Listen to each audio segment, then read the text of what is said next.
That's so I don't have to be on camera. Oh, lucky you.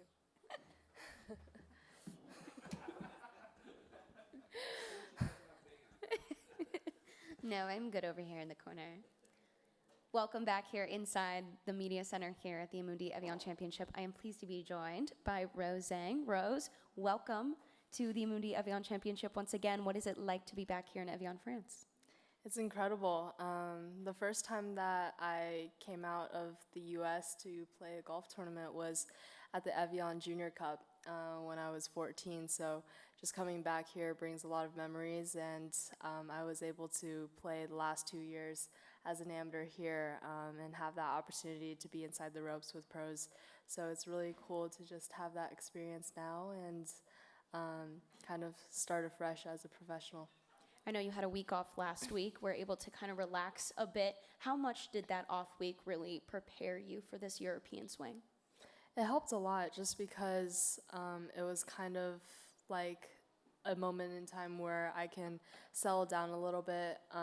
My body was low-key breaking down just because I was sick in Toledo, and I had the chance to rest up a little bit. The travel part is very difficult as a professional, so for me to have that little break allows me to clear my mind a little bit and then come into this European swing with a more fresh outlook on everything. A fresh perspective. With that, you were originally going to be a sponsor's invite for this event. Being able to come in as an LPGA member, I know you spoke a little bit about reflecting on being here when you were 14, but what does it mean to you to be teeing it up this week as an LPGA member, as an LPGA Tour winner, after all the memories you've had here in the past? It's incredible. I couldn't have imagined myself to be in this position, even at the start of, early June. And everything has been coming by really quickly. But with my status now, I'm just really blessed and thankful. Regardless, I was able to have that opportunity, but it is very different when you're in a little bit of a different position and have a different status. And Evian, it's just beautiful to be out here, so I'm just excited to see how the week goes. All right, we'll open it up for questions. We'll start down here with Sarah. I know you just talked about the travel and things that you may not have known, I guess, really before you got out here as a professional, but how have you been able to adjust since Mizuho, and what have you learned maybe over the past few months, maybe needing some rest a little bit? 100%. Yeah, I definitely knew that tour life was going to be a little bit difficult. I feel like I reiterated that quite a bit in media in past events, and even when I just started at Mizuho. And safe to say it's just as I expected, and you still have to go through it. I've learned that, taking care of your body also involves just understanding your nutrition, and anywhere from sleep to, PT and working out. These are all things that I'm still trying to navigate. I'm currently month 2 into being a professional, so I feel like there's a lot more months where I can figure out a little bit more. A lot of tour players have given me great advice on how to maintain, the longevity of their careers and lifestyles. So I've definitely been really lucky to have them with their words, and they've sort of guided me in terms of how I should prepare.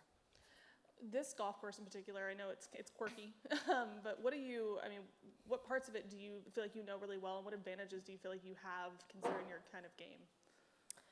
Well, there's a lot of different things that you have to do on this golf course. Not only do you have to be a great ball striker, but being on the greens, just converting putts and allowing yourself to have the feel for lag putting and being around the greens with thick rough. These are all things that Evian really showcases, and you have to be able to perform to your best ability to even score well around this golf course. Not only that, even if you hit great shots, there's some areas where you won't be rewarded, and the course management aspect is one of the biggest key parts of Evian in general. So there's not a single flat lie that you have on the fairways. Once you're in the rough, you have to really struggle to get it out. So a lot of things can add strokes, but I think my advantage is more so just trying to be as consistent as possible. And yeah, if all goes well, I mean, I'm sure my game could, I'll be able to perform well. And, I'm pretty just excited to start out. Being in Europe kind of makes everybody think about later this fall. Obviously, Solheim Cup coming up in Spain. I know that's on every young American's radar as you start to come up through the ranks, but how much is it on yours right now? I know bouncing around in the Rolex rankings and you're moving up, steadily moving up quite a bit, but how much are you thinking about that, and just what would it mean to be able to qualify for that team? Oh, it would be a dream just because, I've played 2 junior Solheim Cups, one in Des Moines, Iowa, and one in Glen Eagles. And nothing's better than representing your own country with amazing people and having teammates to celebrate and enjoy playing for the honor of the red, white, and blue. So it's a different format as well. I always love team formats, and I will say that, of course it's a radar that a lot of people have to qualify for this event. And the prestige is absolutely incredible, but I don't really think about the Rolex rankings a lot. I actually haven't looked at it at all, and I feel like if my game's there, by byproduct, I'll be able to qualify. Other questions? Over here. Rose, hi, Richard.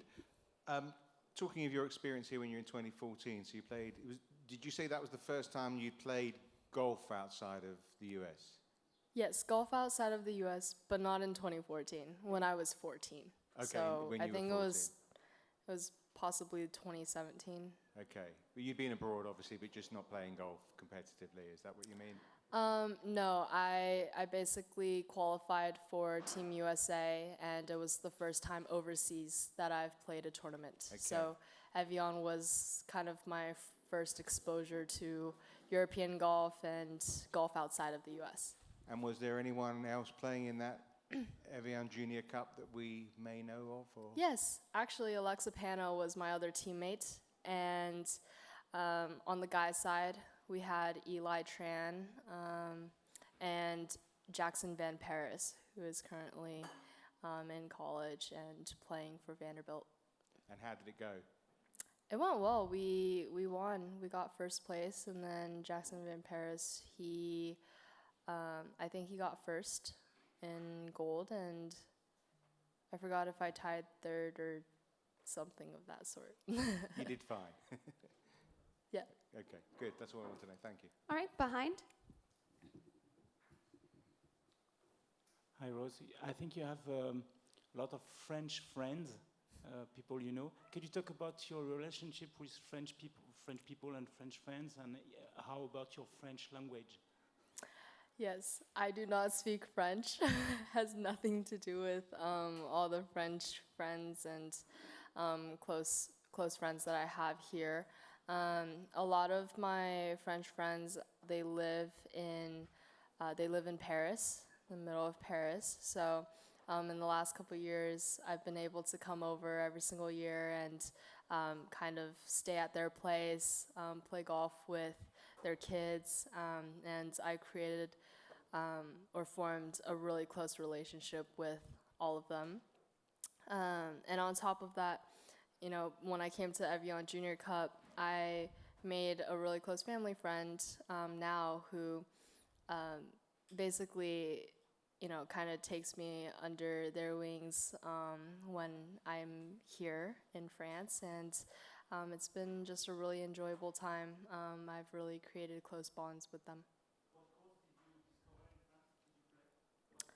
I played last year. I was here for a month and a half. I actually played La Boulie, and I practiced out of there. Juan, and then we can go back. Thank you. what do you enjoy the most about here? I mean, we talk about French people, but let's talk about French things. No? So what are the things that you enjoy the most about this area? Well, first of all, Evian itself is just so incredible to just see the views. Every time I look out on the range, out on the golf course, it's just so beautiful. And that's something breathtaking. I think golf takes you many places, but there's few places that are like this and the beauty of it. I'm a huge foodie. I love bread. So France makes amazing bread, baguettes, croissants, everything, and especially desserts. So I'm a big fan. So I'm going to do a French test. So let's do it specific. Your favorite dessert? Favorite dessert? French dessert. You guys have amazing tarts, fruit tarts, anything of that sort. And now that you know some French, your favorite French expression? What will you say in French? Favorite French expression? Appropriate French expression.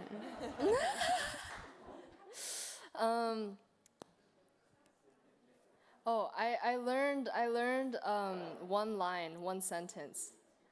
Okay, let me try this. Aujourd'hui, il fait beau. Translation, please. The weather's nice today, or something of that sort. Today's nice. Back here.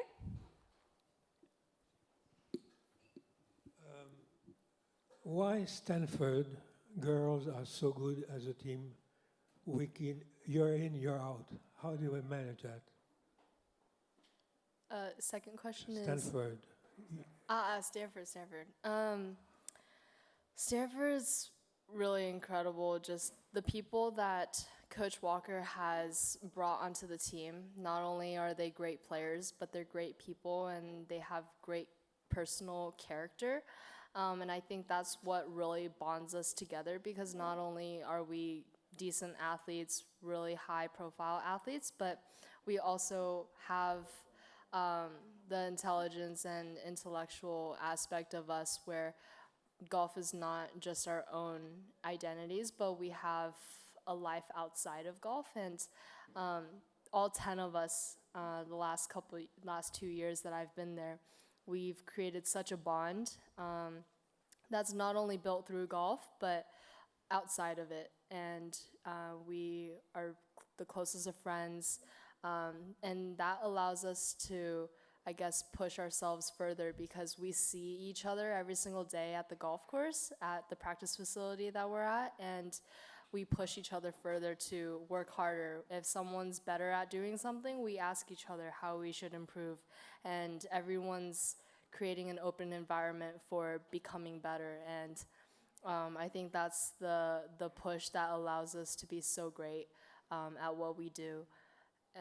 In general, like managing it, there's, it's very normal for a lot of girls to be competitive around each other, but we are competitive players, but we're not competitive at each other. And I think that's the difference between us and a lot of teams who may have problems with personal dynamics and whatnot. So it sounds great for the girls, but why the man division are not that good compared to the team, your team, when you were there? Why?